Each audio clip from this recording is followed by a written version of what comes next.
Novels for ever میں خوش آمدید۔ آج میں ایک نیا ناول سٹارٹ کرنے جا رہی ہوں جو کہ نازیہ کنول نازی کا ہے اور قسط وار ہے۔ یہ اس کی پہلی ایپیسوڈ ہوگی، ٹھیک ہے۔ اور یہ میں پہلے اس لیے بتا رہی ہوں تاکہ آپ لوگوں کو کنفیوژن نہ ہو کہ سٹارٹ کرنا ہے یا نہیں کرنا۔ اور یہ میرا فیوریٹ ترین ناول ہے۔ بہت سارے لوگوں نے سن رکھا ہوگا لیکن بہت سارے لوگوں نے نہیں سنا ہوگا، تو میں ان لوگوں کے لیے پڑھ رہی ہوں جن لوگوں نے نہیں سنا ہوا۔ اور میں نے اس کو آلموسٹ کتنے سال پہلے پڑھا تھا، 10 سال تو ہو گئے ہوں گے، مطلب اتنے سال پہلے پڑھا تھا مجھے، اور مجھے بہت زیادہ کیوریوسٹی ہو رہی ہے اس کو دوبارہ پڑھنے کی، اور میرا بہت زیادہ دل کر رہا ہے اس کو دوبارہ پڑھوں۔ مجھے یہ پورا کا پورا ناول بہت زیادہ پسند تھا، تو اسی لیے میں مجبور ہو گئی ہوں اس کو دوبارہ سے پڑھنے کے لیے آپ لوگوں کے ساتھ، ٹھیک ہے۔ تو ہوپ سو کہ آپ لوگوں کو یہ ناول بہت زیادہ پسند آنے والا ہے، اور میں اس لیے پہلے نہیں پڑھ رہی تھی کہ مجھے تھا کہ یہ آلریڈی موجود ہوگا، آلریڈی ہے بٹ اس کے اتنے زیادہ ویوز نہیں تھے۔ مطلب میں نے دیکھا تو میں نے کہا کہ بہت سارے لوگوں نے پھر ابھی تک نہیں سنا ہوگا، ہو سکتا ہے کسی نے سنا ہو، کسی نے پہلے اپلوڈ کیا ہو اور بعد میں ہائڈ کر دیا ہو، تو اس کے بارے میں نہیں جانتی، لیکن میں نے اب سٹارٹ کر دیا۔ مجھے اتنی مشکل ہو رہی تھی، مجھے سمجھ نہیں آ رہی تھی میں کون سا ناول سٹارٹ کروں، تو آپ لوگ بھی مجھے سجیسٹ کر سکتے ہیں کوئی ناول اچھا سا۔ اب میں ایسے کروں گی کہ میں رائٹر کا اور ناول کا نام ہائڈ کر دوں گی، مطلب ریویل نہیں کروں گی، لیکن اگر کوئی ایسا سوشل میڈیا ناول ہوا تو کوئی مجھے اچھا سا سجیسٹ کیجیے آپ لوگ، اور مجھے بتائیے میں کون سا سٹارٹ کروں ناول، ٹھیک ہے۔ تو آئیے اب بغیر کسی دیر کے اس ناول کو سٹارٹ کرتے ہیں۔ آنچل تیری یادوں کا بھگو دیتی ہے بارش، سوچوں پر جمی گرد کو دھو دیتی ہے بارش، ہنس ہنس کے سناتی ہے جہاں بھر کے فسانے، پوچھوں تیرے بارے میں تو رو دیتی ہے بارش، لگتے ہیں پیارے میری آنکھوں کو یہ منظر، حیرت میرے احساس کو وہ دیتی ہے بارش، یادوں کی مہک ہو یا تیرے ہجر کے تانے، چپ چاپ میں رکھ لیتا ہوں جو دیتی ہے بارش، مجھ پر تو جو کرتی ہے سو کرتی ہے عنایت، موتی تیرے بالوں میں پرو دیتی ہے بارش۔ شام ڈھل رہی تھی۔ علینا نے ہلکے سے آئزہ کے کمرے کا دروازہ پش کیا، پھر دبے پاؤں اندر چلی آئی۔ سامنے ہی وہ بیڈ پر بیٹھی گھٹنوں میں سردی روئے جا رہی تھی۔ آئزہ، بنا اس کی حالت کی پرواہ کیے اس نے بہت اپنائیت سے اسے پکارا، مگر آئزہ نے سر اٹھا کر اس کی طرف نہیں دیکھا۔ وہ اب بھی ویسے ہی لا تعلق بیٹھی رو رہی تھی۔ تبھی وہ اس کے قریب آ بیٹھی۔ تمہیں بڑے ابو بلا رہے ہیں، مجھے نہیں آنا۔ اس بار اس نے سر اٹھا کر اس کی طرف دیکھا تھا۔ خوبصورت غلافی آنکھیں مسلسل رونے سے سرخ ہو رہی تھی۔ علینا بے ساختہ نظر چرا گئی۔ پاگل پن کا مظاہرہ مت کرو آئزہ، اس وقت گھر کے سب بزرگ بڑے ابو کے کمرے میں بیٹھے ہیں، تمہارے انکار سے ابو کی کتنی سبکی ہوگی یہ سوچا ہے تم نے؟ اور جو میرے جذبات کی سبکی ہو رہی ہے اس کا کسی کو کوئی خیال نہیں؟ تم مجھے بتاؤ، کیا میں انسان نہیں ہوں؟ کیا میرے سینے میں دل نہیں ہے؟ کیا میں اپنی مرضی سے کسی کو نہیں چاہ سکتی؟ جب میرا مذہب مجھے پسند کی اجازت دیتا ہے تو یہ لوگ کیوں زبردستی قربان کر رہے ہیں مجھے؟ تمہیں کیا لگتا ہے صرف مٹی میں دبا دینا ہی بیٹیوں کو زندہ درگور کرنا ہوتا ہے؟ نہیں، ان کی خوشیاں، ان کے خواب، ان کی خواہشات، ان سب کی پامالی بھی اسی زمرے میں آتی ہے۔ اب وہ کھل کر دل کی بھڑاس نکال رہی تھی۔ علینا نے آہستہ سے رخ پھیر لیا۔ میں تمہارے جذبات سمجھتی ہوں، مگر بہتر ہوگا کہ تم بڑے ابو سے خود جا کر بات کر لو۔ ٹھیک ہے، اگر تم سب نے یہ طے کر لیا ہے کہ تم ساحل پر کھڑے ہو کر میرے ڈوبنے کا تماشا دیکھو گے تو میں خود ہی اپنے بچاؤ کی تدبیر کر لیتی ہوں، قطعی غصے اور تلخی سے کہتے ہوئے اگلے ہی پل وہ بیڈ سے اٹھی۔ علینا بے ساختہ گہری سانس بھر کر رہ گئی۔ کتنا خوشحال اور خوبصورت گھرانہ تھا اس کا، بالکل کسی جنت کی مثال، مگر اب جیسے اسی جنت میں ان کی سانسیں گھٹنے لگی تھی۔ جانے کس کی بد نظری کا شکار ہو گیا تھا یہ گھر کہ آنے والا ہر دن ایک نئی آزمائش لیے طلوع ہوتا تھا۔ 2 ایکڑ پر بنے اس شاندار گھر میں 3 گھرانے آباد تھے۔ اعظم صاحب، جن کے 3 بیٹے تھے، ریان، اذہان اور زیان، ان کی بیگم آسیہ ایک صابر شاکر اور بے حد متحمل مزاج خاتون تھی۔ اعظم صاحب کے بعد مرینا بیگم کا نمبر آتا تھا، جو شادی کے محض 2.5 سال بعد ایک عدد بیٹے کے ساتھ اپنے خاوند سے جھگڑ کر بھائیوں کے پاس آ بیٹھی تھی۔ انہیں شکایت تھی کہ ان کے شوہر صرف اپنے ماں باپ اور بہن بھائیوں کا خیال کرتے ہیں، ان کا نہیں۔ اعظم صاحب اور ان کے والد نے کئی بار یہ مسئلہ سلجھانے کی کوشش کی تھی، مگر بات نہ بن سکی، اور اب اسی ایک معمولی سے جھگڑے نے مدینہ بیگم کی زندگی کے 25 سالوں کو نگل لیا تھا۔ مدینہ بیگم کے بعد معظم صاحب تھے، جن کی 2 بیٹیاں تھیں، عائزہ اور علینا۔ دونوں بےحد خوبصورت اور ذہین و فطین تھیں، تاہم دونوں کے مزاج میں زمین آسمان کا فرق تھا۔ عائزہ اگر شعلہ تھی تو علینا شبنم۔ عائزہ کی فطرت میں ضد اور خود سری کوٹ کوٹ کر بھری ہوئی تھی۔ کسی بھی غلط بات پر اسے قائل کرنا دودھ کی نہر کھودنے کے مترادف تھا، تاہم علینا صبر کرنے والی صلح جو لڑکی تھی۔ دونوں کی عمروں میں 1.5 سال کا فرق تھا۔ دونوں فائنل ایئر کے آخر میں تھی جب اعظم صاحب نے اپنے بیٹے ریحان کے لیے اس کی پسند پر علینا کا رشتہ اس کے ساتھ طے کر دیا۔ علینا اذہان کو پسند کرتی تھی، کیونکہ ریحان کی خشک مزاجی اسے کبھی بھی پسند نہیں رہی تھی، مگر اس کے باوجود اس نے چپ چاپ بڑوں کے فیصلے پر سر جھکا دیا تھا۔ شگفتہ بیگم جو معظم صاحب کی زوجہ تھی، کافی خشک اور سخت مزاج کی خاتون تھی۔ یہی وجہ تھی کہ ان کی دونوں بیٹیاں کبھی ان کے سامنے سر اٹھانے کی جرأت نہ کر سکی تھی۔ علینا کی شادی کو 2 سال ہونے کو آئے تھے۔ قدرت نے اسے شادی کے 1 سال بعد بےحد خوبصورت بیٹے جیسی نعمت سے بھی نوازا تھا، مگر پھر بھی اس کی زندگی طوفان کی نظر ہو گئی تھی۔ اس کا شوہر ریحان بنا گھر میں کسی کی پرواہ کیے کسی اور شادی شدہ لڑکی کے عشق میں گرفتار ہو گیا تھا، اور اب ہر قیمت پر اسے شادی رچانا چاہتا تھا۔ ابھی یہ مسئلہ حل بھی نہیں ہوا تھا کہ اعظم صاحب اور معظم صاحب کے بےحد قریبی دوست اللہ وسایہ صاحب نے اذہان کے لیے اپنی بیٹی کا رشتہ کا کہہ دیا۔ اللہ وسایہ صاحب سے ان کے خاندانی مراسم تھے۔ قدم قدم پر انہوں نے ان دونوں بھائیوں کی مدد کی تھی۔ وہ ان کے محسن تھے، لہٰذا ان سے رشتہ داری ان دونوں بھائیوں کے لیے ہی بےحد خوشی کا باعث تھی، مگر بھلا ہو اذہان کا کہ اس نے عین ٹائم پر اس رشتے کے لیے صاف جواب دے دیا۔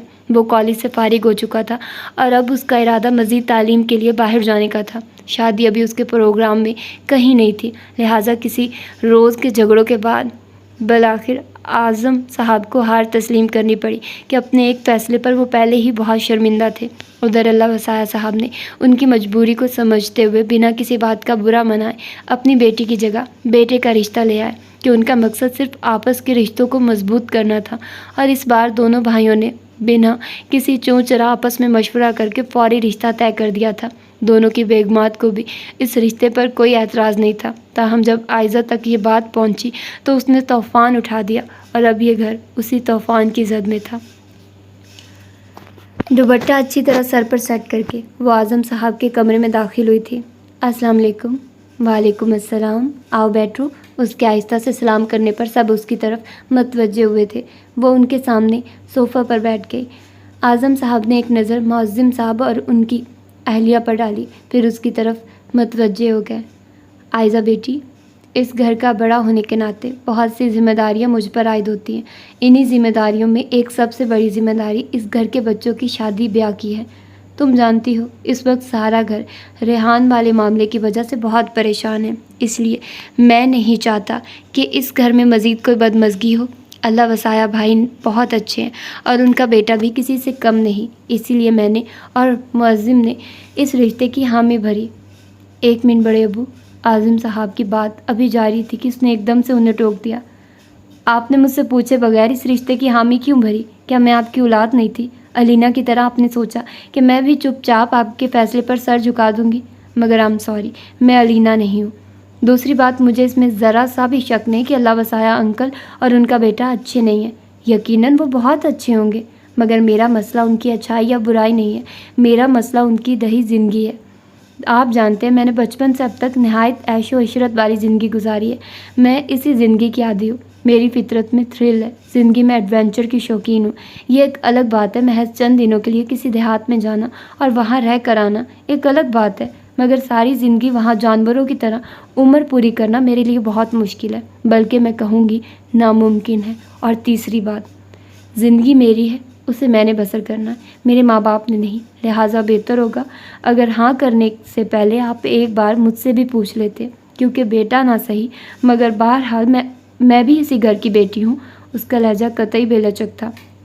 اعظم صاحب کا چہرہ غصے سے سرخ ہو گیا، جبکہ معظم صاحب اور باقی لوگ جیسے حیرانی سے گنگ ہو رہ گئے تھے۔ وہ اتنی بدتمیز ثابت ہوگی ان کے وہم و گمان میں بھی نہیں تھا، مگر اس سے پہلے کہ وہ کچھ کہتے عائزہ کمرے سے نکل چکی تھی۔ دیکھ لیا معظم، ہماری آج کی نسل ہمیں بتا رہی ہے کہ زندگی کیسے بسر کی جاتی ہے۔ عائزہ کے وہاں سے جانے کے بعد اعظم صاحب معظم صاحب کی طرف متوجہ ہوئے تھے، جن کے چہرے پر غصے کے ساتھ ساتھ شرمندگی کی سرخی تھی، مگر اس سے پہلے کہ وہ جواب میں کچھ کہتے، شگفتہ بیگم بول اٹھی، معافی چاہتی ہوں بھائی صاحب کہ عائزہ نے میری اتنی سخت تربیت کے باوجود آج میرا اور معظم کا سر شرم سے جھکا دیا ہے، مگر میں آپ سے وعدہ کرتی ہوں کہ میں عائزہ جیسی بدتمیز اور احمق بیٹی کی وجہ سے آپ کا اور ان کا سر مزید نہیں جھکنے دوں گی۔ آپ رسم کے لیے مہمانوں کو بلائیے، عائزہ سے اب میں خود ہی بات کر لوں گی۔ نہیں شگفتہ، میں بچوں کے ساتھ زبردستی کرنے کا قائل نہیں ہوں۔ بات زبردستی کی نہیں، اس کی خوشیوں کی ہے بھائی صاحب۔ جہاں تک میں جانتی ہوں زعیم بہت اچھا آئیڈیل لڑکا ہے، یہ تو اللہ بسایا بھائی کی محبت ہے جو انہوں نے آگے بڑھ کر ہم سے رشتے کی بات کی، وگرنہ زعیم جیسے قابل لڑکوں کے لیے تو لڑکی والوں کی لائنیں لگی ہوتی ہیں۔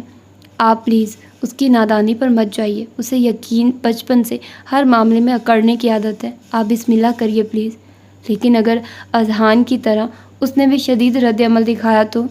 ایسا نہیں ہوگا، میں آپ کو یقین دلاتی ہوں، وہ مطمئن تھی۔ اعظم صاحب ٹھنڈی سانس بھر کر اس بات میں سر ہلا گئے، جبکہ آسیہ بیگم اور ان کی نند مرینا دونوں تاحال چپ سادے بیٹھی تھی۔ فرصت ہی نہیں ملتی، ہم بیٹھ لیں کچھ گھڑیاں، بیتے ہوئے موسم کی یادوں کی کوئی کھڑکی کھولے تو ہوا آئے، اندر کا کوئی پنچھی نظموں میں کہیں چپکے، کچھ خواب تھکے ہارے بے چین سے بیٹھے ہیں، رکتے ہی نہیں پل بھر، رک جائیں تو نظمیں ہوں۔ وہ صبح نہیں آئی جب نور سے جل تھل ہو، بے نور سی یہ آنکھیں، ایک شوق کی حدت ہو جو عمر ہتھیلی میں بے فیض لکیروں سے آگے کہیں لے جائے، دنیا کے جھمیلوں سے فرصت ہمیں مل جائے۔ اس روز بہت دنوں کے بعد وہ لائبریری آئی تھی، ہلکی ہلکی دھوپ میں سرد ہواؤں کا سلسلہ جاری تھا، تو وہ گاڑی پارک کرنے کے بعد لائبریری کے لان کی طرف آئی تو پہلی نظر وہاں پلر سے ٹیک لگائے بیٹھے سندان حسن پر پڑی، ہلکی ہلکی شیو کے ساتھ قدرے رف حلیے میں ملبوس، وہ کیس کا کوئی جانشین ہی دکھائی دے رہا تھا۔ عائزہ کی پلکیں پھر سے بھیگنے لگی۔ عائزہ، وہ اس سے نظر چرا کر لائبریری کی سیڑھیاں کراس کر رہی تھی جب وہ دور سے ہی اسے دیکھتے ہوئے فوراً قریب چلا آیا۔ السلام علیکم۔ وعلیکم السلام، کیسے ہو؟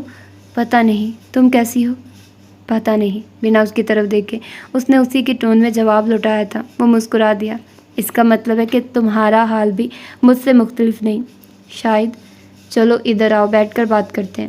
اگلے ہی پل بے نیازی سے اس کا ہاتھ پکڑتے ہوئے وہ اسے لائبریری کے لان میں لے آیا تھا۔ ارد گرد مختلف انواع و اقسام کے رنگا رنگ کھلے پھول بھی ان دونوں کی توجہ سمیٹنے سے قطعی لاچار دکھائی دے رہے تھے۔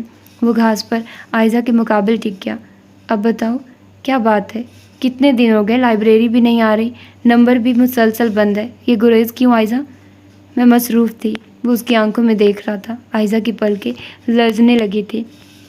مصروفیت تمہیں مجھ سے غافل نہیں کر سکتی، جو اصل بات ہے وہ بتاؤ پلیز۔ اصل بات بھی یہی ہے کہ میں مصروف تھی، بس۔ کیسی مصروفیت؟ اس کے چڑھنے پر اس نے نرمی سے اس کا ہاتھ تھاما تو عائزہ کی آنکھوں سے آنسو ٹپک پڑے۔ گھر والے میرا رشتہ طے کر رہے ہیں، بھرائی آواز میں اس نے اطلاع دی۔ واٹ؟ سندان کی سماعتوں پر جیسے بم پھٹ پڑا تھا۔ ایک قطعی دیہاتی ان پڑھ جاہل، کھیتوں میں ہل چلانے والے پینڈو کسان سے جو پاس آ کر بیٹھے تو اس کے پسینے کی بدبو سے ابکائی آنے لگے، جسے سوائے بچوں کو کی لائن لگانے کے دوسری کسی بات کا پتہ بھی نہ ہو، اور 50-60 افراد پر مشتمل ان کا کنبہ جس کی روٹیاں پکاتے پکاتے بندہ وہی چولہے پر گر کر بے ہوش ہو جائے، اس شخص کے ساتھ میرے گھر والے جان بوجھ کر میرا نصیب پھوڑنے جا رہے ہیں، اور میں چاہتے ہوئے بھی کچھ نہیں کر پا رہی۔ وہ رو رہی تھی۔ سندان کا دل جیسے کسی نے مٹھی میں لے لیا۔ کیوں نہیں کر پا رہی تم کچھ؟ تم اچھی طرح جانتی ہو عائزہ، میں تمہارے بغیر زندہ نہیں رہ سکتا۔ میں جانتی ہوں، میرے گھر والے نہیں جانتے۔ تو کیا ہوا؟ میں آج ہی تمہارے پاپا سے مل لیتا ہوں۔ نہیں، مجھے اپنے گھر والوں کے ہاتھوں تمہاری بے عزتی کروانے کا کوئی شوق نہیں۔ یار بھاڑ میں گئی میری بے عزتی، وہ اٹھا کر سڑک پر بھی پھینک دیں تب بھی اپ نہیں کروں گا۔ تم جانتی ہو جتنا میں تمہارے لیے پوزیسو ہوں۔ مگر پھر بھی ابھی احتیاط کی ضرورت ہے۔ میں اپنے گھر والوں کو یہ تاثر نہیں دینا چاہتی کہ میں تمہاری وجہ سے انکار کر رہی ہوں۔ ٹھیک ہے، مگر یہ یاد رکھنا میرے زندہ ہوتے ہوئے میرے سامنے تم کسی اور کی کبھی نہیں ہو سکتی، چاہے وہ ریاست کا وزیر ہی کیوں نہ ہو۔ جانتی ہوں، اللہ نے چاہا تو ایسا نہیں ہوگا۔ انشاءاللہ اب سیل آف نہیں رکھنا، میں تمہارے ساتھ ہوں عائزہ۔ اس بار اس نے اپنا ہاتھ عائزہ کے سرد ہاتھ پر دھر دیا تھا۔ وہ پلکیں اٹھاتے ہوئے آہستہ سے مسکرا دی۔ مجھے یقین ہے سندان، چاہے کتنا ہی کٹھن وقت کیوں نہ ہو، ہمارا ساتھ کبھی نہیں چھوٹ سکتا۔ انشاءاللہ۔ چلو اب اچھا سا لنچ کرتے ہیں، پورے 3 دن سے پیٹ کے ساتھ دشمنی کر رکھی ہے۔ ہاں چلو۔ بنا کسی ہچکچاہٹ کے ہمیشہ کی طرح وہ فوراً راضی ہو گئی تھی۔ سندان ایک نظر کلائی پر بندھی ریسٹ واچ پر ڈالتے ہوئے اپنی گاڑی کی طرف بڑھ گیا۔ زعیم، وہ ابھی جیپ سٹارٹ کر ہی رہا تھا کہ کلیم بھائی کی آواز نے اسے روک لیا۔ سورج دن بھر کی تمازت کے بعد اپنی تھکی ہاری کرنیں سمیٹتا افق کے اس پار غروب ہو رہا تھا۔ کلیم بھائی اپنی گاڑی سے نکل کر اس کی طرف بڑھ رہا ہے۔ شہر جا رہے ہو؟ جی بھائی۔ کیوں، خیریت؟ خیریت یہ ہے، وہ سعد اپنے ننیال جانے کی ضد کر رہا ہے، اسے ادھر چھوڑ دینا، اس کی نانوں کی طرف۔ ٹھیک ہے، واپس کب لانا ہے؟ واپسی ابھی 3-4 روز کے بعد کرا لیں گے، تم بس چھوڑ کر آ جانا۔ چلیں ٹھیک ہے، بھیج دیں۔ وہ جلدی میں تھا۔ ملازم بھاگ کر 4 سالہ سعد کو لے آیا۔ زعیم اس کا فیوریٹ چاچو تھا اور خود زعیم کی بھی جان تھی اس میں، تبھی اسے ڈھیر سارا پیار کر کے اپنے برابر بٹھانے کے بعد اس نے فوری جیپ سٹارٹ کی تھی۔ شہر میں ایک مقدمے کی پیشی اور دیگر چھوٹے موٹے کاموں کو نپٹانے کے بعد وہ کھانا کھانے کے لیے اپنے فیوریٹ ریسٹورنٹ میں آیا تھا، جب بالکل اچانک اس کی نگاہ سندان حسن کے ساتھ اسی ریسٹورنٹ میں کھانا کھاتی عائزہ ملک پر جا پڑی۔ بلیک شیفون کے خوبصورت سوٹ میں ملبوس، بنا دوپٹے کی پرواہ کیے وہ خاصی رغبت سے کھانا کھانے میں مصروف تھی۔ زعیم کا خون اس کی رگوں میں جیسے آگ بن کر دوڑنے لگا۔ آستینوں سے چھلکتے عائزہ کے دودیا بازو اور شانے پر بکھری سنہری زلفوں نے اس کا دل جیسے سلگتا ہوا انگارہ بنا ڈالا تھا۔ اس کا دل چاہا وہ ابھی آگے بڑھ کر اس کے چہرے پر 3-4 تھپڑ رسید کر دے، مگر پھر کچھ سوچ کر انہی قدموں پر واپس پلٹ گیا۔ اس روز ایک لمحے کے لیے بھی اس کے دل کو قرار نہیں آیا تھا۔ ساری رات بھی رت جگہ کی نظر ہو گئی تھی۔ اگلی صبح خاصی دیر سے اس کی آنکھ کھلی تو تابندہ عرف تابو اسی کے بیدار ہونے کا انتظار کر رہی تھی۔ السلام علیکم جی۔ وعلیکم السلام۔ ایک پل کے لیے آنکھوں سے بازو ہٹاتے ہوئے اس نے تابو کو دیکھا، پھر سائڈ میں پڑا تکیا اٹھا کر آنکھوں پر رکھ لیا۔ تبھی وہ منمنائی تھی، چھوٹے چودھری، وہ آپ کو بڑے چودھری صاحب بلا رہے ہیں۔ زعیم کا دل بستر چھوڑنے کو نہیں چاہ رہا تھا، مگر پھر بھی تابو کے اطلاع پر مجبوراً اسے بستر چھوڑنا پڑا تھا۔ فریش ہونے کے بعد وہ ہال کمرے میں آیا تو وہاں اللہ وسایہ صاحب کے ساتھ اس کی ماں فرحت بی بی بھی موجود تھی۔ وہ دونوں کو ادب سے سلام کرتا وہیں فرحت بی بی کے قریب بیٹھ گیا۔ آپ نے یاد کیا بابا؟ تیری ماں جی شہر جا رہی ہے تیرا رشتہ پکا کرنے، کوئی اعتراض ہے تو ابھی بتا دے، بعد میں نے کوئی بات نہیں سننی۔ نہیں بابا، اعتراض کس بات کا؟ آپ کو وہ لڑکی پسند ہے تو بس مجھے بھی پسند ہے۔ شاباش، مجھے یقین تھا میرے بیٹے کا یہی جواب ہوگا۔ اس کے جواب سے جو چمک اللہ وسایہ کے چہرے پر بکھری تھی، اس چمک کے آگے اس کی ساری جلن مانند پڑ گئی تھی۔ فرحت بی بی اور اللہ وسایہ صاحب اسی روز شہر کے لیے روانہ ہو گئے۔ عائزہ کمرہ بند کیے اس مشکل کا حل تلاش کر رہی تھی جو اس پر اچانک سے آ پڑی تھی کہ اسی وقت شگفتہ بیگم بنا دستک دیے اس کے کمرے میں چلی آئی۔ عائزہ انہیں دیکھتے ہی سیدھی ہو بیٹھی۔ امی آپ؟ کچھ بات کرنی تھی تم سے؟ جی کہیے۔ وہ مردی بیٹھی تھی۔ شگفتہ بیگم بیڈ کے کنارے پر ہی بیٹھ گئی۔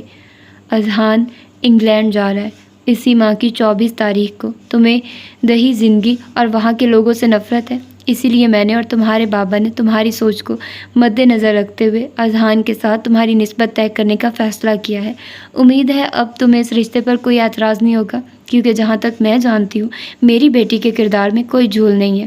قطعی مضبوط لہجے میں بنا کوئی تمہید باندھے انہوں نے جیسے اسے شوق ڈی تو کر دیا تھا۔ آسمان سے گرا کھجور میں اٹکا کے مصادق اسے اپنی جان سخت مشکل میں پھنسی ہوئی محسوس ہوئی تھی۔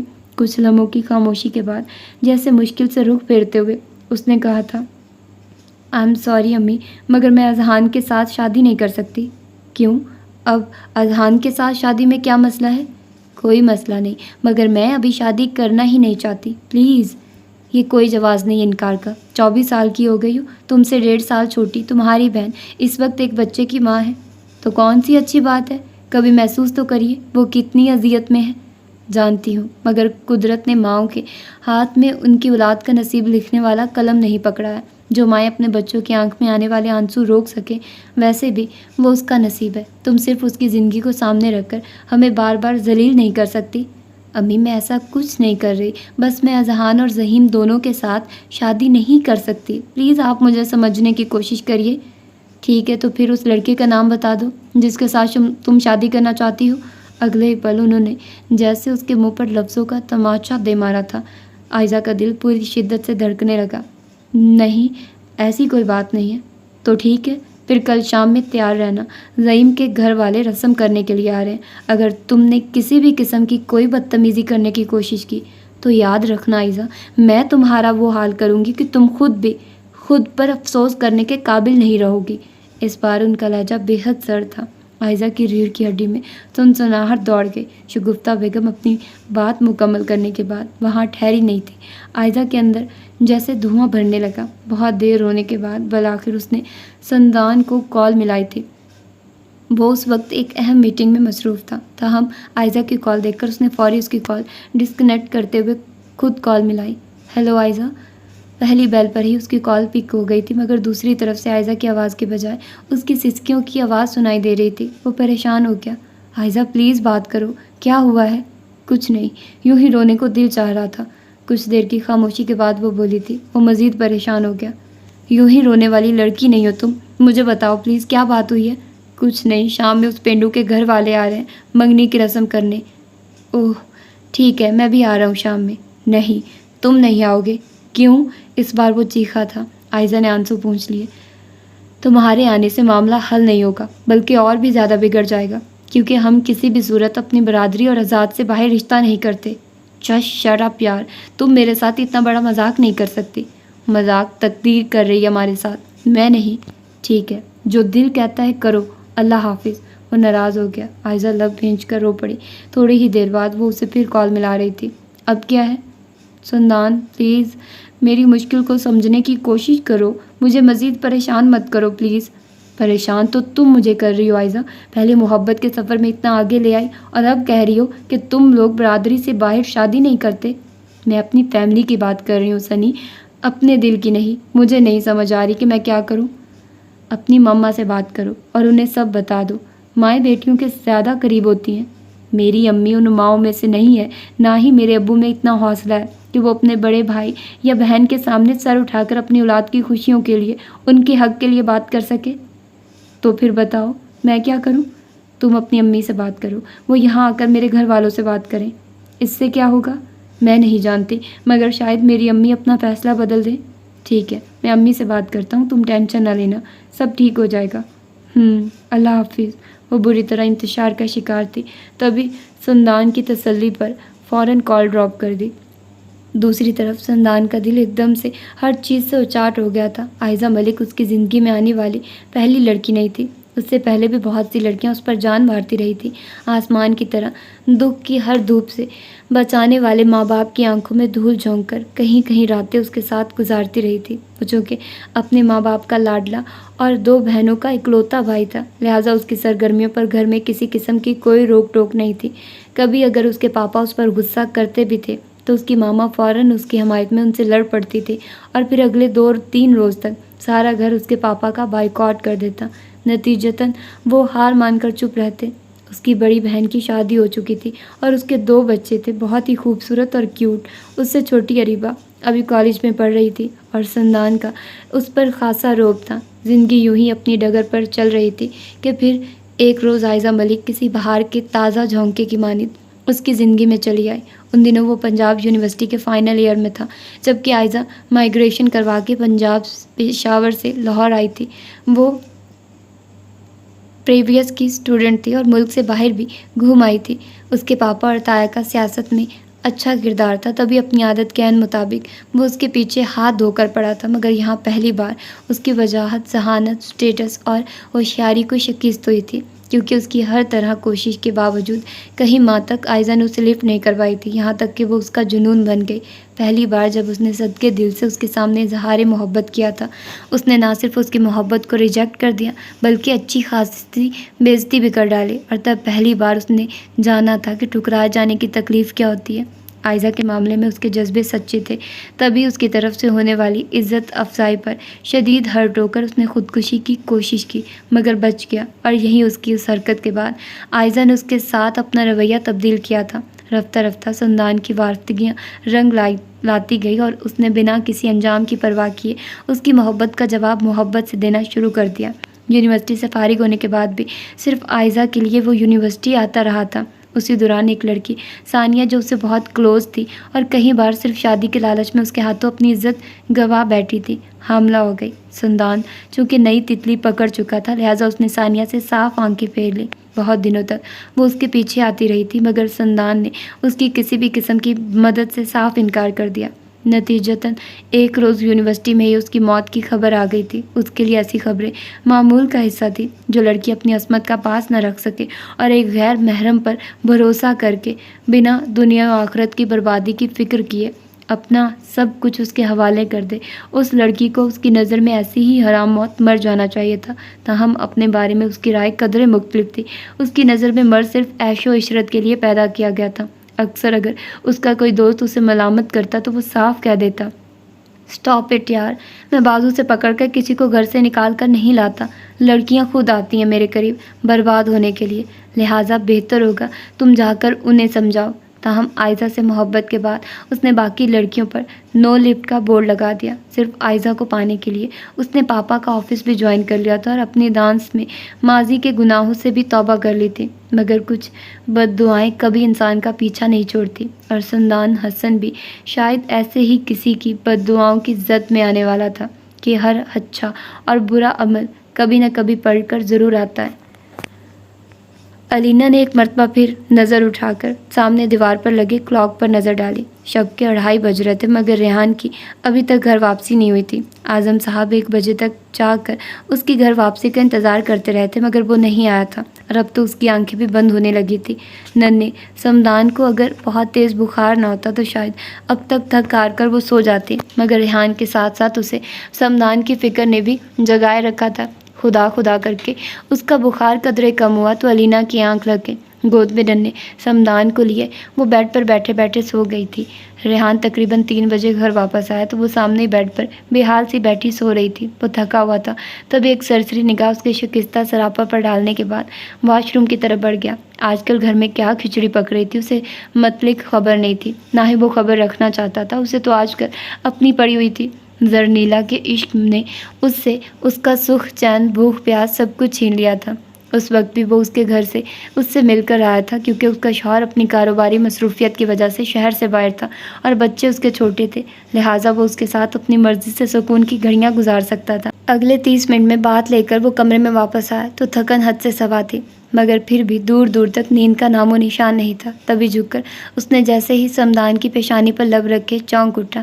ماں کی نرم آغوش میں وہ ننھا سا پھول بخار سے تپ رہا تھا۔ ایک لمحے کے لیے اس کا دل جیسے کسی نے مٹھی میں لے لیا مگر اگلے ہی پل اس کے موبائل پر بجنے والی میسج ٹون نے اس کی توجہ کھینچ لی تھی۔ زرنیلا کا میسج تھا، وہ اس کے بخیر و عافیت گھر پہنچنے کے بارے میں پوچھ رہی تھی۔ ریحان کے لبوں پر مسکراہٹ بکھر گئی۔ اگلے ہی پل کروٹ بدلتے ہوئے اس نے اسے کال ملائی تھی۔ ہیلو، پہلی بیل پر ہی اس کی کال پک کر لی گئی۔ ریحان کا لہجہ غمگین ہو گیا۔ ابھی تک جاگ رہی ہو؟ اب تو چاہوں بھی تو نہیں سو سکتی۔ کیوں؟ تم سونے جو نہیں دیتے؟ ہاں تم بھی تو نہیں سونے دیتی مجھے۔ وہ کھل کر ہنسا اور اسی پل اس کے پہلو میں سوئی علینا کی نیند ٹوٹی تھی۔ کیوں؟ میں کیا کہتی ہوں؟ وہ مزے سے پوچھ رہی تھی۔ ریحان کا دل گدگدا اٹھا۔ تمہیں نہیں پتا تم کیا کہتی ہو؟ بھوک، پیاس، نیند، سکون سب چھین لیا ہے تم نے۔ اچھا اگر ایسی بات ہے تو کل سے میرے گھر پر تمہارا داخلہ بند؟ دھمکی دے رہی ہو؟ یہی سمجھ لو۔ سمجھ کی بچی، دوبارہ ایسی بات کی تو جان لے لوں گا تمہاری۔ لے لینا، دل تو لے ہی لیا ہے، جان بھی لے لینا۔ وہ مسکرا رہی تھی۔ ریحان کا دل پھر بے قابو ہونے لگا۔ زری، ایک بات کہوں، مانو گی؟ ہوں کہو۔ آئندہ تم بلیک کلر مت پہننا۔ کیوں؟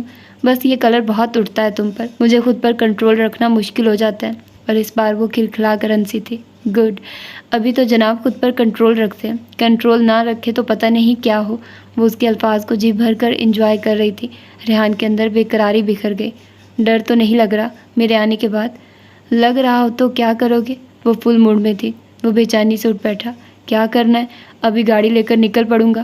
اچھا، اور اگر گھر میں کسی نے روک لیا تو؟ کون روک سکتا ہے؟ اس کا لہجہ بوجھل ہو رہا تھا۔ لینا کی آنکھوں سے جیسے انگارے بہنے لگے۔ کوئی بھی، تمہاری بیوی؟